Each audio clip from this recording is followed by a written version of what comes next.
Welcome to the University of Michigan Dentistry Podcast Series, promoting oral health care worldwide. Okay, well, good afternoon, everyone. Thanks so much for coming. My name is Whitney Townsend, and I'm one of the liaison services librarians over at Taubman Medical Library. So what we're going to be talking about today is Google Docs, specifically for researchers. Now, did any of you come to the Google Docs presentation last year?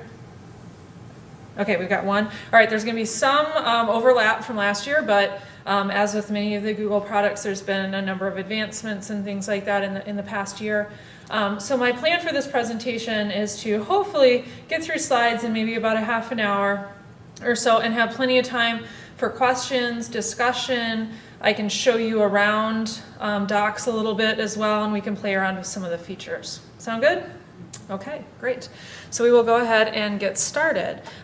Before I get the slides going, how many of you are actively using Google Docs right now? Okay. How many of you actually have a Google account? Okay, so most of us. Great. All right.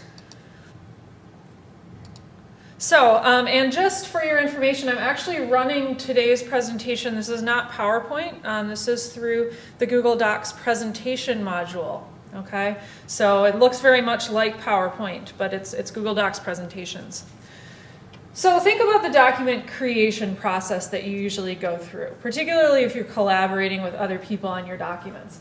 You usually create a new document in Word, Excel, PowerPoint, do a little bit of work on it, save it on your desktop or to the network, right? Does this sound familiar? Then you think, I'm going to do a little work on it at home, so let me email it to myself. Okay, or you may have access to the network from your computer from home, something like that. So you do a little more work on it at home, save the changes, then either email it back to yourself, or if you have network access, you can save it there.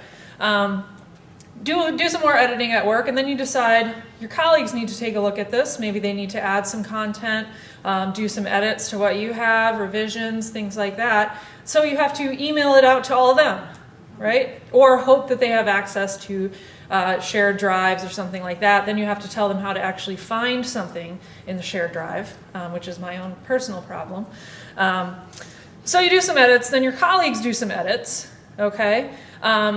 If they are working on a single document in a shared network or something like that, only one person can be in there at a time, okay, right? You get that little message that says, do you just want to read it? No, you actually want to work on it.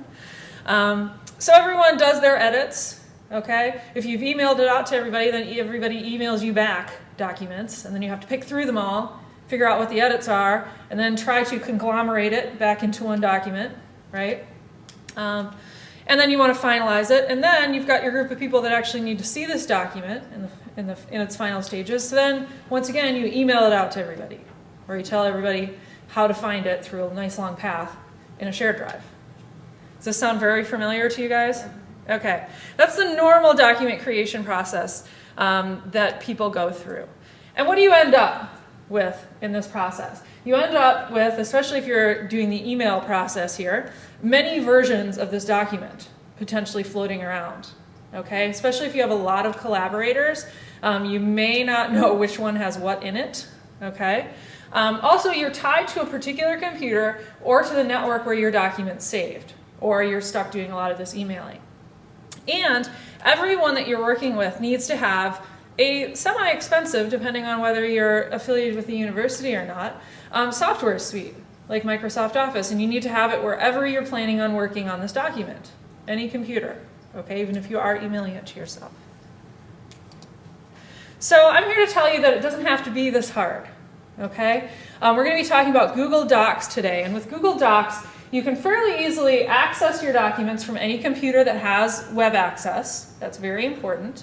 You can upload and edit previously created Word, Excel, and PowerPoint documents. So if you've created something or you have old documents in Word, Excel, PowerPoint, you can bring those into Google Docs. One nice thing is you can also track the history of your documents' revisions. So rather than creating multiple documents, especially if you want to track the evolution of a particular document, you can actually go in and see all the revisions that have been made. And if you're working with multiple people, who actually made those revisions and what they were. You can always revert to an older version then, if you want to. And Google Docs makes it easy to collaborate, share, and publish your documents online. So of course that sounds great, and I know your first question is, how do I get started? If you have a Google account, you can actually just log into it and select Google Documents from the drop-down menu, and it'll get you started. You can start uploading, creating, and sharing documents immediately. If you don't have a Google account yet, you can just go to either docs.google.com and create an account there, or you can just create a general Google account by going to google.com and creating an account there. It'll work for most of the Google products that are out there, with the exception of Gmail. Okay, you need to create a special Google/Gmail account if you want to use their mail option. Okay, so generally the first thing people want to do is start adding content to their Google Docs account. And especially when you're getting started, frequently what you'll be doing is uploading documents that you've already created in Word, Excel, or PowerPoint. One of the enhanced features that's come out in the last year since the last time I did this presentation is that you can actually now upload PDF files also, which is fabulous. Keeping in mind you cannot edit those PDF files, but it is sort of a storage system. You can share them with people, things like that. So I've included some information about the file types that Google Docs is compatible with.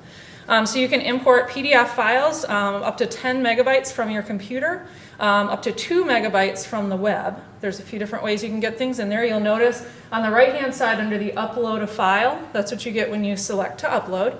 You can either browse your computer and upload an already created document that's living in your computer. You can enter a URL of a file on the web, and that's where you're getting that 2 megabyte limit for the PDFs. And then it gives you some naming options. So you can upload documents. We tend to always think of Microsoft Office products, so Word, as the documents. But Google Docs will also import other types of documents as well. So you can bring in HTML files, text files, rich text files, open document text, and I have no idea what Star Office is, but apparently you can bring that in as well. So if anyone does know what that is, you are lucky. You're in business. So it can import any of those file types as a document, okay? The presentations module, which is what I'm running this presentation in, you can import up to 10 megabytes from your computer, so this would be your standard PowerPoint presentation, 2 megabytes from the web, and you can also actually email documents to yourself if you want to add them that way. There's a specialized email address that's available.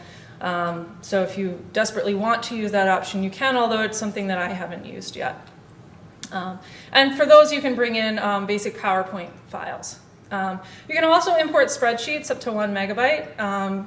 So you can bring in CSV files, Excel files, open document spreadsheets, and they are constantly adding new file types that you can bring in.